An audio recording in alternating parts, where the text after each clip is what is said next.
Il y avait une légère odeur de brûlé dans l'entrée, bien que le vide-ordures ait été bouché depuis longtemps, et une nouvelle affiche interdisant les bougies et les feux d'artifice était accrochée au mur. L'ascenseur démarra et monta, et chaque fois que la cabine s'arrêtait entre deux étages, la lampe au plafond clignotait légèrement. À côté du bouton de l'étage souhaité, le voyant rouge de la caméra clignotait, bien que le concierge ait déclaré au printemps que la surveillance nocturne avait été désactivée. Sur le palier, sous la porte de l'appartement de sa mère, se trouvait une clé étrangère, brillante, sans porte-clés, comme si quelqu'un venait de la déposer et était parti sans frapper. Bonjour à tous. Écrivez dans les commentaires d'où vous écoutez cette histoire et s'il y a eu dans votre vie des appartements dans lesquels vous ne vouliez pas retourner. Je vous souhaite une écoute paisible mais attentive. Lorsque sa mère est décédée, l'appartement est devenu moins un souvenir qu'une charge. Il fallait payer l'électricité, l'eau, le chauffage, les réparations importantes. Son salaire ne suffisait pas à payer 2 logements et il n'osait pas vendre l'endroit où il avait passé son enfance et ses années d'école. À un moment donné, le calcul rationnel l'a emporté. Il était plus simple de louer que de transférer chaque mois quelques centimes d'une dette à l'autre. Grâce à des connaissances, il trouva 2 jeunes locataires, une fille et un garçon, des locataires ordinaires, avec des valises et des cartons. Ils acceptèrent les vieux meubles et les murs défraîchis, à condition que ce soit bon marché et proche de leur travail. Il a rangé à l'avance la vaisselle de sa mère dans des cartons, retiré le couvre-lit, plié les couvertures, ne laissant que le strict nécessaire. Il voulait que ce soit simplement un autre appartement à louer et non une chambre des souvenirs. Les premières semaines, tout s'est déroulé comme d'habitude. Des SMS demandant de transmettre les relevés des compteurs, des appels pour signaler une ampoule grillée dans l'entrée, des plaintes mineures liées à la vie quotidienne. Puis, des choses étranges ont commencé à se produire. D'abord, la jeune fille a écrit le soir que la télévision s'était allumée toute seule sur une vieille chaîne diffusant des films en noir et blanc. Ils étaient sûrs de l'avoir éteinte et d'avoir débranché la prise. Il a répondu que le bouton était peut-être coincé ou que la prise était vieille et a promis de venir jeter un œil. Quelques jours plus tard, le jeune homme a signalé que dans la chambre, les objets se retrouvaient constamment à d'autres endroits. Ce n'était pas comme s'ils avaient disparu, mais plutôt comme si quelqu'un les avait déplacés d'une main vers le bord. Les livres sur la table de chevet n'étaient pas empilés, mais disposés en éventail, comme sa mère aimait ranger les magazines. Le plaid sur le lit n'était pas simplement jeté, mais soigneusement replié sous les oreillers. Ils ont ri en disant que c'était probablement la mémoire de l'appartement qui se manifestait, mais on pouvait déjà entendre l'irritation dans leur voix. Ils n'aimaient pas se réveiller et voir que quelqu'un avait défroissé leur couvre-lit. Les petites choses se répétaient. Dans l'entrée, il y avait parfois une légère odeur du parfum bon marché de sa mère, bien qu'il ait rangé le flacon dans une boîte et l'ait emporté chez lui. Dans la cuisine, la cuillère se retrouvait parfois dans une tasse où personne n'avait préparé de thé. La fenêtre de la chambre était chaque fois entr'ouverte de la même manière, bien que les locataires aient assuré qu'ils la fermaient bien la nuit à cause du bruit dans la cour. Lorsque les réglages étaient déréglés, la télévision revenait obstinément sur la même vieille chaîne que la mère allumait presque automatiquement. Sa première réaction fut ennuyeusement pragmatique. Il pensa que les locataires cherchaient peut-être une raison pour obtenir une réduction, ou qu'ils se faisaient simplement des idées parce qu'ils connaissaient l'histoire de l'appartement. La mort n'y avait rien eu de dramatique. Sa mère était décédée à l'hôpital et non dans son lit. Mais pour des étrangers, le simple mot « morte » suffisait à leur donner l'impression que la maison était particulière. Il répondit qu'il passerait pendant son jour de congé pour vérifier l'installation électrique et les prises. Le jour où l'ascenseur sentait le brûlé et où il a vu une clé étrangère sur le tapis, l'appel des locataires a sonné plus fort. La jeune fille a dit qu'elle entendait des chuchotements dans la chambre la nuit. Pas très fort, mais comme si quelqu'un parlait dans la pièce voisine, et répétait sans cesse la même phrase. Le garçon a ajouté qu'il s'était réveillé plusieurs fois avec l'impression que quelqu'un était passé dans le couloir, déplaçant l'air. Ils ont tous deux déclaré qu'ils allaient bientôt chercher un autre logement. Ils ne plaisantaient plus. Perdre ses locataires signifiait se retrouver à nouveau seul face au paiement. Il ramassa la clé sur le paillasson et la fit tourner entre ses doigts. Une clé plate ordinaire pour une vieille serrure. Sa serrure ne s'ouvrait pas avec cette clé. Il vérifia par curiosité.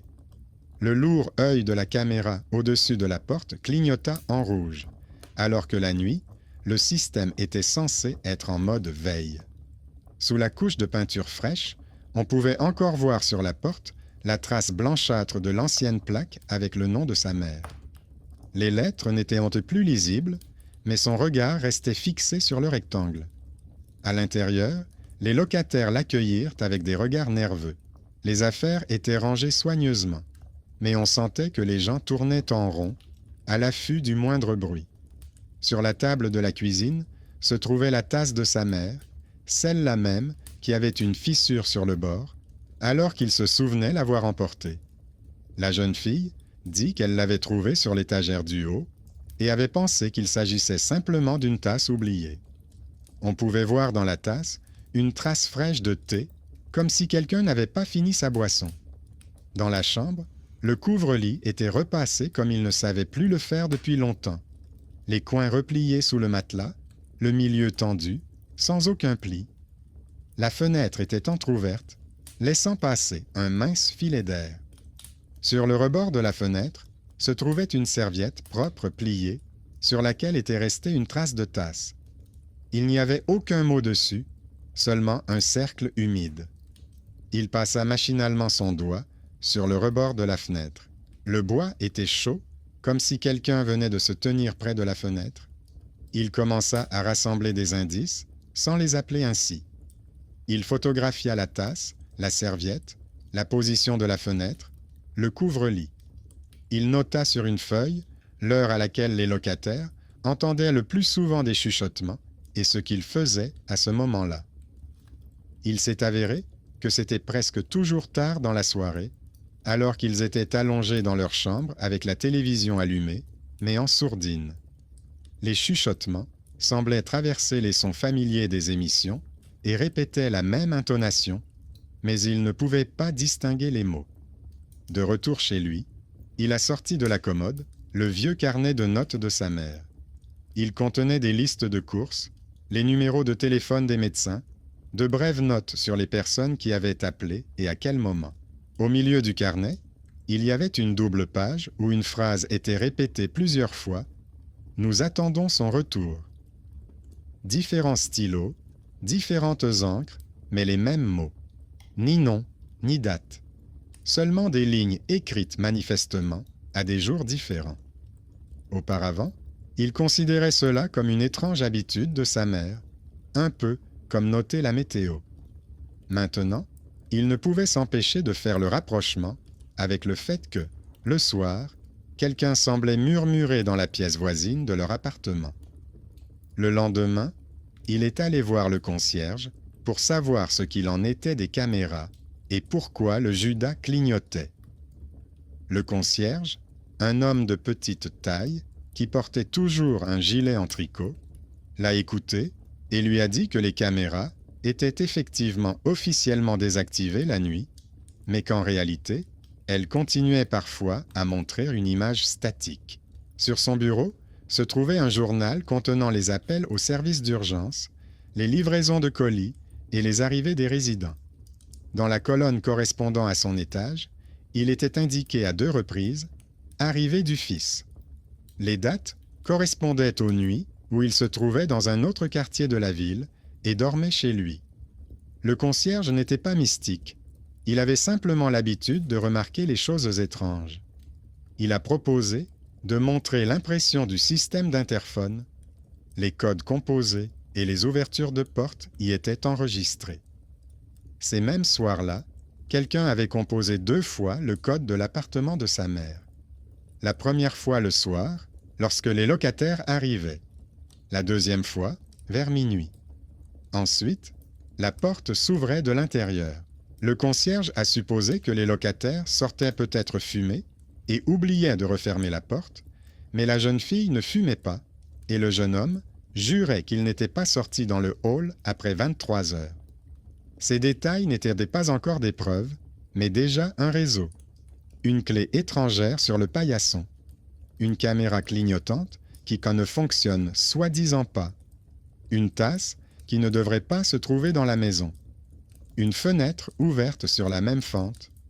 Des notes dans le journal où quelqu'un consigne ses visites nocturnes alors qu'il n'est pas là à ce moment-là. Et la phrase dans le carnet « Nous attendons son retour », répétée tant de fois, comme si la mère cherchait à se convaincre elle-même plutôt que quelqu'un d'autre. Les locataires ont commencé à insister pour qu'il fasse quelque chose. Ils disaient entendre des bruits de pas dans le couloir, alors qu'ils étaient tous les deux dans la chambre, que la nuit, la télévision se mettait à diffuser de vieilles émissions où les présentateurs parlaient de la météo d'il y a 10 ans, que la chambre sentait parfois les médicaments et le thé à la menthe. Ils n'exigeaient pas de solution miracle, mais ils faisaient clairement comprendre que si cela continuait, ils déménageraient. Ils comprenaient que perdre cette location signifiait revenir à ce qu'il avait fui, le choix entre les dettes et la vente de l'appartement. Il avait une relation compliquée avec sa mère, mais l'idée que sa chambre devienne un autre lot commercial lui inspirait une résistance sourde. Il essayait de trouver un équilibre entre le respect de la mémoire et les économies pures et simples. Et maintenant, l'appartement lui-même semblait refuser de devenir une simple source de revenus. Pour ne pas avoir à imaginer des stratagèmes complexes, il a choisi la voie de la simplicité. Il a proposé aux locataires une réduction d'1 mois à condition de pouvoir lui-même vivre dans l'appartement pendant quelques nuits afin de mettre les choses au clair. Ils ont accepté avec soulagement. On lui a attribué un coin dans la chambre avec un oreiller de rechange.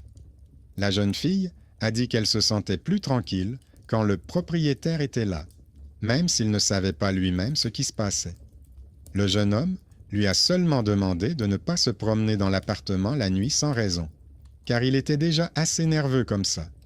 Le soir, il est arrivé avec un petit sac à dos, a posé ses affaires dans l'entrée et a mis la clé étrangère dans sa poche, même s'il n'y avait pas de serrure. Il a vérifié toutes les fenêtres, les interrupteurs, le gaz. Dans la cuisine, il a posé la vieille bouilloire de sa mère, s'est servi de l'eau dans une autre tasse, pas celle qui se trouvait toujours sur le rebord de la fenêtre. Il a débranché la télévision pour éviter qu'elle ne s'allume toute seule. Il a laissé l'interphone tel quel. Avant de se coucher, il jeta un dernier coup d'œil dans la chambre. Le couvre-lit était défroissé, comme il l'avait laissé dans l'après-midi. La fenêtre était fermée. Une serviette propre et sèche était posée sur le rebord de la fenêtre. Il l'avait lui-même mise là, comme un repère. La tasse n'était pas là. Il s'est couché en essayant de ne penser ni à sa mère, ni aux notes dans le carnet. Il avait sa propre vie chez lui, et il voulait considérer cette nuit comme une simple inspection de son logement, et non comme un retour dans le passé. La dernière chose qu'il remarqua avant de s'endormir fut la petite lumière rouge dans le couloir. À travers la fente sous la porte de la chambre, on pouvait voir une fine bande de lumière provenant de l'entrée, et dans cette bande, une lumière rouge clignotait parfois, comme un pouls. Le concierge disait que le système ne fonctionnait presque pas, mais ce point clignotant lui rappelait autre chose. Pas la sécurité, mais le fait que quelqu'un ou quelque chose enregistrait chacun de ses mouvements dans la pièce, qui n'attendait peut-être pas tant des locataires étrangers qu'une personne en particulier depuis longtemps. La nuit commença sans surprise. Il éteignit la lumière, s'allongea sur le lit de sa mère et écouta pendant un moment les bruits de la maison. Les voisins du dessus déplaçaient quelque chose de lourd, des tuyaux hurlaient quelque part derrière le mur, une portière de voiture claquait dans la cour. Puis, les bruits se sont dissipés, ne laissant que le silence habituel d'une vieille maison, où chaque bruissement a sa place. Il s'est endormi plus vite que prévu, fatigué de ses propres pensées. Il se réveilla parce que la porte de la chambre semblait avoir légèrement bougé dans son encadrement. Elle n'avait pas claqué, mais avait juste vacillé, comme sous l'effet d'un léger courant d'air ou parce que quelqu'un avait traversé le couloir et l'avait heurté de l'épaule. Le couloir était sombre, mais une bande d'obscurité plus dense filtrait à travers l'étroite fente sous la porte, comme si quelqu'un se tenait là et bloquait la lumière du hall d'entrée, bien qu'il ait lui-même éteint la lumière avant de s'endormir. Son cœur battait vite, mais il se força d'abord à regarder son téléphone. Il était tard, bien après minuit, mais les chiffres exacts ne le rassurèrent pas. Il resta allongé un moment, à l'écoute. Les bruits discrets d'un vieil appartement lui parvenaient du couloir. Quelque part, le parquet craquait, de l'eau coulait dans la colonne montante, quelqu'un bougeait derrière la porte. Ce mouvement ne ressemblait pas au pas d'une personne vivante. Il s'agissait plutôt du même geste, répété encore et encore, comme si quelqu'un approchait délicatement une chaise du mur et la repoussait immédiatement. Puis vint un bruit familier, presque oublié. Le souffle léger de l'air lorsque la fenêtre de la chambre s'ouvre. Il s'assit brusquement sur le lit et alluma la lampe. La lumière éclaira le couvre-lit, la porte de l'armoire, la porte fermée. La fenêtre était effectivement entr'ouverte, alors qu'il avait vérifié la poignée avant de se coucher. Le cadre tremblait légèrement sous l'effet de l'air nocturne, les rideaux bougeaient à peine. Sur le rebord de la fenêtre se trouvait la serviette qu'il avait laissée sèche. Elle était maintenant tachée d'une trace humide laissée par la tasse. La tasse, quant à elle, avait disparu. Il se leva, s'approcha de la porte et l'entr'ouvrit prudemment. Le couloir l'accueillit dans son obscurité habituelle, avec le même œil clignotant de la caméra, qui brillait désormais plus intensément. Il n'y avait pas de lumière dans la cuisine, ni dans le couloir, mais l'odeur avait changé. Il y avait dans l'air un léger parfum de parfum bon marché de sa mère, mélangé à la vapeur de la bouilloire et à un léger goût de médicament qu'elle diluait autrefois dans l'eau. Cette odeur ne pouvait être confondue avec celle de la nouvelle lessive des locataires. La télévision dans la chambre où dormait le couple était débranchée, comme il l'avait fait lui-même le soir. Le cordon pendait à côté, sans toucher la prise. Mais du fond de l'appartement venait un bourdonnement monotone et silencieux, semblable à l'ancien générique d'une émission de télévision. Le son ne venait pas d'un seul endroit, mais de partout à la fois, du radiateur, du sol, des murs, comme si la maison se souvenait de ces soirées où sa mère allumait la première chaîne venue, juste pour qu'il n'y ait pas de silence. Il retourna dans la chambre et activa l'enregistrement sur son téléphone. Il posa celui-ci sur le rebord de la fenêtre, de manière à ce que la fenêtre et une partie du lit soient dans le cadre. Il décida que si des choses étranges se produisaient, il fallait au moins en garder une trace et pas seulement une impression. Il se recoucha sans éteindre la lampe, mais se tourna vers le mur. Au bout d'un certain temps, ses yeux se refermèrent d'eux-mêmes. Son organisme prit le dessus, comme toujours lorsque l'angoisse dure trop longtemps. Le réveil suivant fut plus brutal. La pièce était plongée dans l'obscurité, la lampe était éteinte. À travers ses paupières closes, il sentit que l'éclairage avait changé. En ouvrant les yeux, il vit une étroite bande de lumière provenant du couloir. La porte était maintenant entr'ouverte. Dans la fente, il aperçut un morceau de mur et le bord du tapis de sa mère. À l'endroit où aurait dû se trouver le Judas, brillait un point rouge uniforme. Il ne clignotait pas, mais brûlait en permanence, comme si la caméra s'était enfin réveillée et fonctionnait comme prévu. Un bruit familier se fit entendre dans le couloir. Des pas lents sur le linoléum, le léger grincement d'une chaise que quelqu'un avait déplacée, puis le bruit d'une cuillère à café contre le bord d'une tasse. Tout cela était douloureusement banal, si familier que cela ne faisait qu'empirer les choses. Pas de chaîne lourde, pas de cris, juste une soirée ordinaire d'une personne âgée qui vit selon un emploi du temps bien réglé. À la différence près que ni la femme, ni sa chaise, ni son chariot à médicaments n'étaient plus dans l'appartement. Il n'a pas tenu le coup et a rallumé la lumière.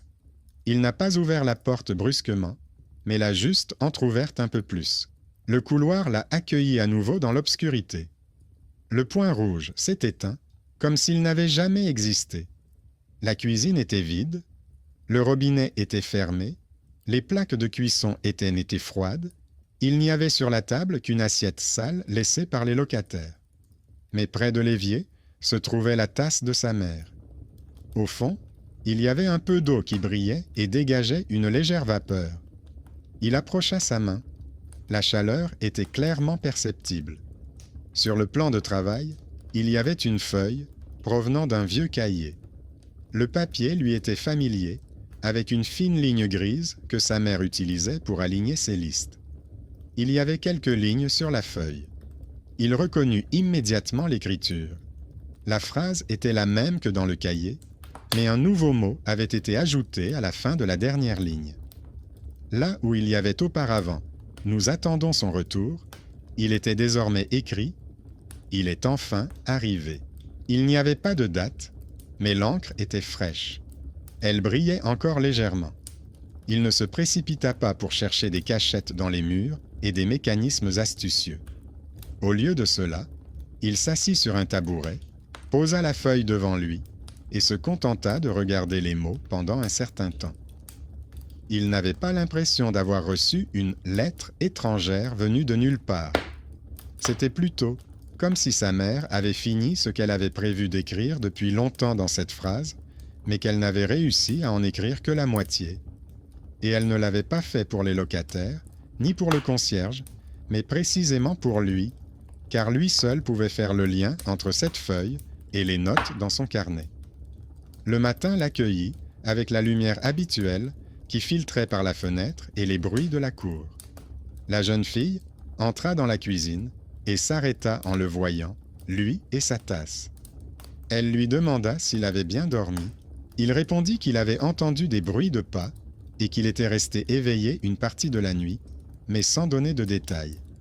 Il ne dit rien au sujet du mot, se contentant de le glisser dans sa poche. Il ne voulait pas que la phrase de sa mère devienne une source d'angoisse supplémentaire.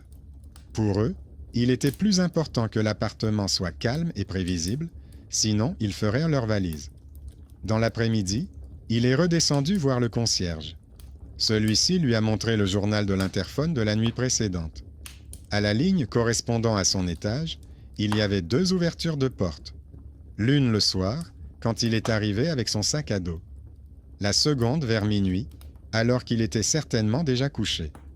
Le concierge expliqua que parfois, les portes ne se fermaient pas correctement et que le système considérait cela comme une ouverture distincte.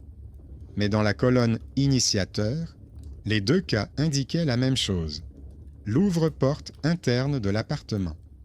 Cela signifiait qu'au moment où il était couché dans sa chambre et entendait des pas, quelqu'un à l'intérieur avait appuyé sur le bouton, comme pour laisser entrer un invité depuis le palier. Les locataires ne se souvenaient de rien. Lui-même ne s'était pas approché de l'interphone. Le concierge a haussé les épaules et ajouté que la technologie avait parfois sa propre vie. Il l'a dit sans mysticisme, constatant simplement un fait habituel des anciens systèmes qui ne fonctionnent pas toujours conformément aux instructions. De retour à l'étage, il décida de consigner tout ce qu'il avait déjà. La feuille avec la phrase, les enregistrements de l'interphone, la clé étrangère trouvée sur le paillasson, le carnet de notes de sa mère. C'était son modeste ensemble de preuves. Pas de symboles mystérieux sur les murs, pas de lettres anciennes dans des cachettes. Seulement des documents, des odeurs et de petits déplacements d'objets.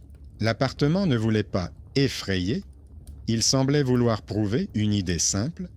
Il y a une personne qui est attendue ici et tous les étrangers sont temporaires. Le soir, les locataires ont recommencé à parler de déménagement. La jeune fille a avoué qu'elle avait peur d'être dans la chambre où quelque chose lissait le couvre-lit. Le garçon avoua qu'il se réveillait au son de quelqu'un marchant dans la cuisine avec des pantoufles moelleuses.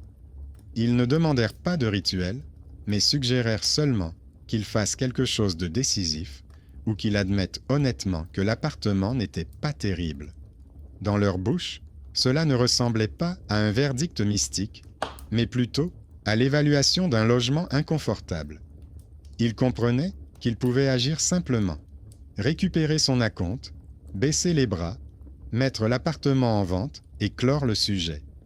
Cela aurait été une décision rationnelle. Mais toute cette série d'observations ne lui permettait plus de renoncer aussi facilement. Sa mère ne lui avait pas laissé un testament, mais une pièce qui se comportait comme si elle avait été laissée en suspens. Et maintenant, chaque bruissement, chaque fenêtre entr'ouverte, chaque tasse de thé signifiait la même chose. Le but n'était pas de se débarrasser de l'appartement, mais de prendre enfin sa place dans celui-ci, au lieu de se cacher derrière les locataires et les loyers. Il est retourné voir les locataires sans même essayer de paraître neutre. Il leur a annoncé qu'ils avaient encore 1 mois à rester, mais qu'ils ne renouvelleraient pas le bail. Il a invoqué des travaux de rénovation et des projets familiaux, sans mentionner les promenades nocturnes, ni le mot laissé sur la porte. Au fond, la décision était simple, soit l'appartement l'accepterait, soit il continuerait à tourmenter tous ceux qui y séjournaient temporairement. Les locataires ont réagi avec soulagement. La jeune fille a immédiatement commencé à calculer le nombre de cartons nécessaires, le garçon a commencé à compter l'argent et à envisager de nouvelles options. Dans leur regard, il y avait comme un reproche silencieux. Le propriétaire ne savait pas lui-même ce qui se passait dans son appartement, mais au moins, il reconnaissait désormais que la situation était instable. Il comprit soudain qu'il s'était caché derrière eux, comme derrière un bouclier, reportant sur les nerfs des autres sa propre peur de cet espace. Dans l'après-midi, il prit dans la boîte de sa mère son vieux classeur contenant des documents. Outre des reçus et des ordonnances, il y avait une enveloppe fine qu'il n'avait jamais ouverte. Elle portait son adresse, mais sans timbre ni cachet, comme si elle avait simplement été déposée dans la boîte aux lettres. À l'intérieur se trouvait une copie de la demande que sa mère avait autrefois adressée à la société de gestion. Elle demandait de modifier le compte personnel et de l'inscrire comme copropriétaire, car elle avait peur de se retrouver seule.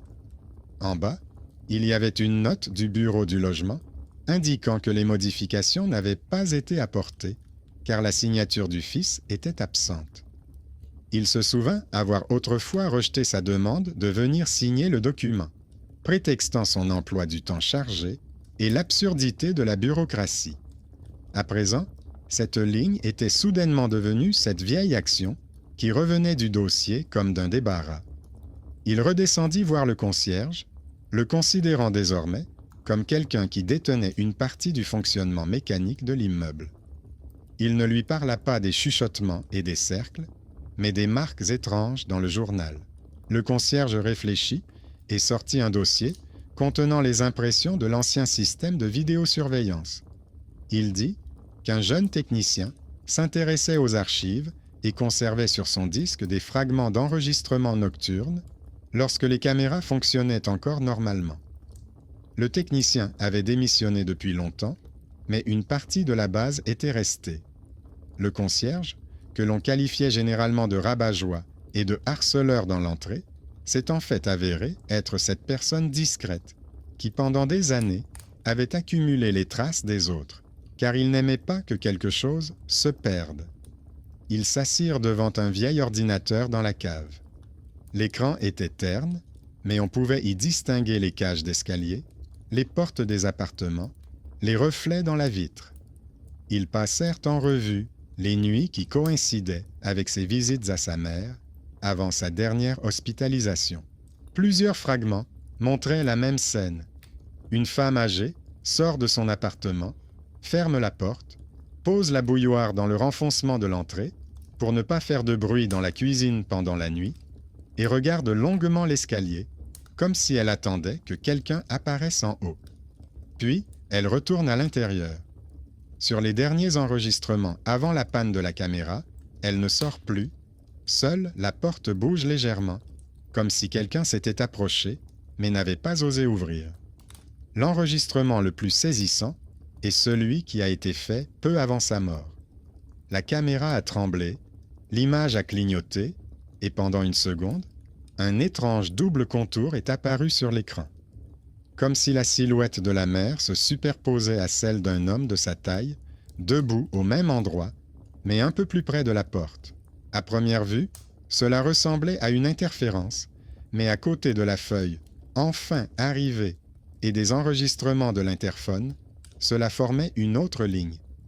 L'appartement avait pris l'habitude d'enregistrer les tentatives de retour, même si elles n'existaient que dans les pensées.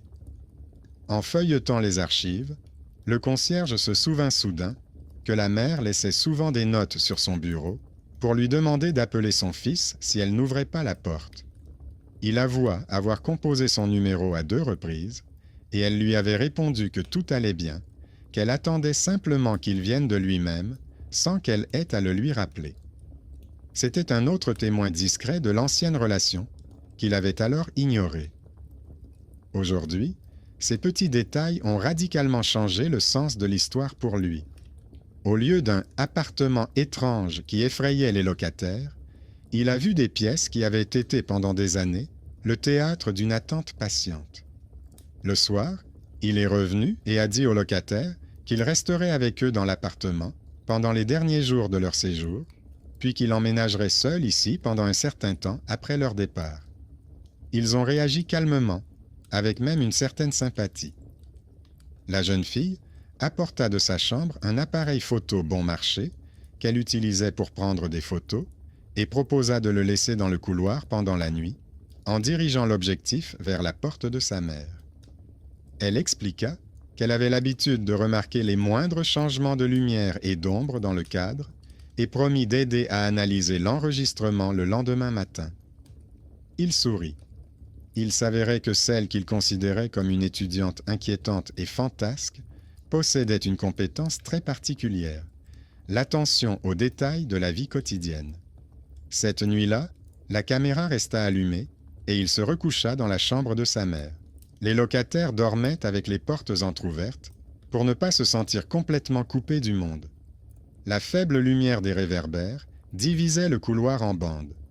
Le point rouge de l'œil de la caméra, au-dessus de la porte d'entrée, clignotait parfois, mais cela ressemblait désormais davantage à la respiration de la maison qu'à un signal d'alarme. Il était allongé sur son lit et pensait qu'il faisait enfin ce qu'il avait longtemps repoussé. Il cessait de considérer l'appartement comme une valise remplie de reçus et commençait à le percevoir comme un lieu où était figée sa propre indécision, son ancien refus de signer le papier, d'arriver à l'heure, de partager les responsabilités. La peur n'avait pas disparu, mais elle avait changé de direction. Désormais, ce n'étaient plus les bruissements qui lui faisaient peur, mais l'idée que s'il s'enfuyait à nouveau, tout recommencerait avec d'autres personnes qui écouteraient les pas des autres et considéreraient l'appartement comme mauvais. Vers le matin, il sombra dans un sommeil agité, sans remarquer à quel moment le couloir s'était rempli de mouvements et que la caméra avait capturé ce pourquoi tout cela avait été entrepris. Le matin, ils étaient tous les trois assis à la table de la cuisine, et sur le petit écran de la caméra, le couloir ne semblait plus aussi familier. La jeune fille ouvrit le fichier et fit défiler l'enregistrement jusqu'à tard dans la soirée. Au début, le cadre était vide. Une bande de lumière provenant de la fenêtre de la cage d'escalier, 2 portes, un paillasson devant l'appartement de la mère. On voit les locataires entrer dans leur chambre, puis lui sortir, vérifier la serrure, retourner dans la chambre. Ensuite, il y a un long passage d'images fixes. Seul le temps dans le coin avance lentement. Vers minuit, l'image a légèrement tremblé. La lumière sous la porte de la mère est devenue un peu plus vive, bien que personne ne se soit approché de l'interrupteur. La poignée de la porte a légèrement tourné toute seule. La porte s'est entr'ouverte. Une ombre floue, comme une silhouette double, est apparue dans l'embrasure pendant une seconde. La jeune fille a mis en pause, a rembobiné image par image. En agrandissant davantage l'image, on voyait qu'il ne s'agissait pas d'une silhouette distincte, mais de mouvements superposés, son propre contour, se levant du lit au fond, et un ancien reflet, enregistré par la caméra à un autre moment, lorsque sa mère était encore en vie. Le bruit de la matrice et les traces des anciens enregistrements se confondaient en un seul. Elle a montré comment, l'instant d'après, son ombre disparaissait du cadre de la chambre et apparaissait dans le couloir. Il marche lentement, presque sans se redresser, se déplaçant comme sa mère marchait la nuit. D'une main, il s'appuie contre le mur, de l'autre, il semble porter quelque chose d'invisible. Il s'approche de la porte, appuie sur le bouton intérieur de l'interphone, s'attarde là une seconde et se dirige vers la cuisine. Quelques minutes plus tard, il revient avec une tasse, la pose près de l'évier, se dirige vers la fenêtre et entr'ouvre le cadre. Tous ces mouvements sont les siens et non ceux d'un étranger. Sur l'enregistrement de la caméra, il n'y avait ni silhouette lumineuse, ni coupure soudaine. Seulement un homme qui, à moitié endormi, répète le parcours habituel d'un ancien locataire. À un moment donné, il s'est arrêté pour regarder un cadre où une ombre floue semblait être une autre silhouette pendant une seconde, puis il a soudain compris qu'il reconnaissait chaque geste. C'est ainsi que sa mère se déplaçait lorsqu'elle se levait la nuit pour vérifier la bouilloire et les fenêtres. Elle se retournait de la même manière près de la chaise, elle redressait de la même manière la frange du tapis avec son pied. La jeune fille, en faisant défiler l'enregistrement dans les deux sens, remarquait des détails. Elle notait comment la lumière du réverbère de temps en temps dédoublait l'image, laissant une courte traînée, fantomatique, derrière l'objet en mouvement. Elle montrait comment les anciens artefacts pixelisés se superposaient aux nouveaux si des fragments des jours précédents étaient dû conservés dans le système. Pour elle, c'était un sujet familier. Elle savait comment la caméra mentait et traînait le passé derrière elle. Pour lui, ces explications n'apaisaient pas son inquiétude, mais en changèrent la forme. Au lieu de « quelqu'un se promène la nuit », il se disait « je suis moi-même son parcours et j'intègre ses gestes dans l'image actuelle ». Les locataires se sont un peu calmés en voyant qu'il n'y avait rien de surnaturel dans l'enregistrement. Il leur était plus facile de penser que l'appartement reproduisait ses anciennes habitudes à travers une nouvelle personne, plutôt que de croire qu'une ombre vivait dans le couloir. Mais cela n'a pas entamé leur détermination à déménager. Ils ont dit qu'ils voulaient quand même partir, car il y avait trop de vie étrangère ici, et aucune image ne pourrait changer cela. Il n'a pas essayé de les retenir, il a simplement hoché la tête. Il a compris que l'appartement n'attendait vraiment pas d'étrangers. Le concierge, ayant appris qu'il y avait eu un tournage nocturne, apporta de son bureau des copies de plusieurs anciens documents. Parmi eux se trouvait la déclaration non enregistrée de la mère, dans laquelle elle demandait qu'il soit inscrit comme deuxième propriétaire. Une note de service était jointe à la demande, dans laquelle quelqu'un du service comptable avait soigneusement noté que la requérante s'était intéressée à plusieurs reprises à l'avancement du dossier. Le concierge raconta comment elle venait le voir dans son bureau et lui demandait ce qu'il fallait encore pour que son fils confirme son accord. La honte de son propre « plus tard » lui était alors plus insupportable que tous les bruits nocturnes. De manière inattendue, le concierge lui proposa une aide concrète. Il lui dit que les règles avaient changé, mais qu'il était possible de rouvrir l'ancien dossier et, sur cette base, de réenregistrer le compte personnel s'il se rendait enfin au bureau du logement avec son passeport et signait tout ce qu'il n'avait pas signé à l'époque. Il lui expliqua que cela lui donnerait non seulement une protection juridique, mais aussi le droit à des avantages financiers que sa mère n'avait pas eu le temps de formaliser. C'était là l'intervention extérieure dont il ne s'attendait pas de la part d'un homme que tout le monde dans la cour considérait comme un ennuyeux. Il s'avéra que c'était précisément sa minutie et son habitude de tout noter qui le sortaient maintenant de l'impasse. Il a accepté. Les jours suivants, il a fait le tour des bureaux, signé des documents, fait la queue, rempli des formulaires. Dans l'un des services, on lui a proposé de recalculer les anciens prélèvements, étant donné que sa mère avait droit à une réduction en tant que personne âgée et seule. Il s'est avéré qu'une partie des dettes pouvait être effacée. Il s'est également inscrit comme payeur principal. Les dossiers contenant les reçus ne lui semblaient plus être un tunnel sans fin. Ils affichaient désormais un montant final compréhensible, même s'il n'était pas nul. La peur d'être enseveli sous les paiements s'est atténuée lorsqu'il s'est retrouvé face à un calcul clair et non plus à une pile de papier. Les locataires ont déménagé tranquillement. Le jour où ils ont emporté les derniers cartons, il est resté seul dans l'appartement. Le silence était dense, mais plus hostile. Il a parcouru les pièces sans sac à dos, ni clés étrangères, simplement comme quelqu'un qui sait que désormais, cet endroit lui appartient officiellement. Dans la chambre, il a retiré le cadenas de la porte de sa mère et l'a rangé dans un tiroir. Il a décidé que la porte serait soit ouverte, soit sans battant, mais plus jamais comme une frontière verrouillée. Il ne transforma pas l'appartement en musée. Il emporta une partie des meubles, acheta un nouveau canapé bon marché et repeignit les murs dans une couleur apaisante. Mais il laissa quelques objets à leur place. Il a laissé la tasse fêlée sur l'étagère de la cuisine, a rangé le cahier avec ses notes dans le tiroir du bas du bureau et a soigneusement plastifié la feuille avec la phrase « Enfin arrivé » pour la glisser entre les pages. C'est devenu son document personnel qui n'avait rien à voir avec les histoires qu'il racontait à ses voisins. Au début, il tendait quand même l'oreille pour écouter les bruits nocturnes.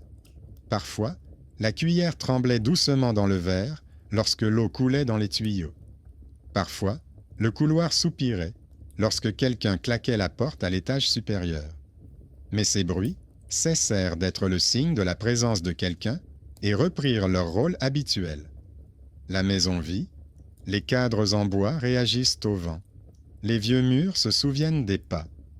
Si, certains soirs, une légère odeur de parfum bon marché flottait dans l'air, il ne courait pas chercher la source. Il mettait simplement de l'eau à bouillir et se servait une tasse en utilisant la même vaisselle. Ce n'était plus une peur, mais un dialogue où l'autre partie restait silencieuse. Dans l'entrée, la légende continuait à vivre sa vie. La voisine du 5e étage racontait aux nouveaux locataires l'histoire de « la chambre qui n'accepte pas les étrangers », en exagérant les détails. Certains ajoutaient que des locataires y avaient disparu, d'autres que la nuit, on entendait quelqu'un appeler son fils. Ils ne contestaient pas. Qu'il y ait un mythe autour de l'entrée, cela aidait les gens à se souder autour d'histoires communes. Pour lui, il gardait une autre version, celle des déclarations, des reçus, des enregistrements nocturnes des caméras et de la signature manquante qui avait autrefois déclenché toute cette chaîne d'événements. La locataire lui a écrit des messages pendant un certain temps.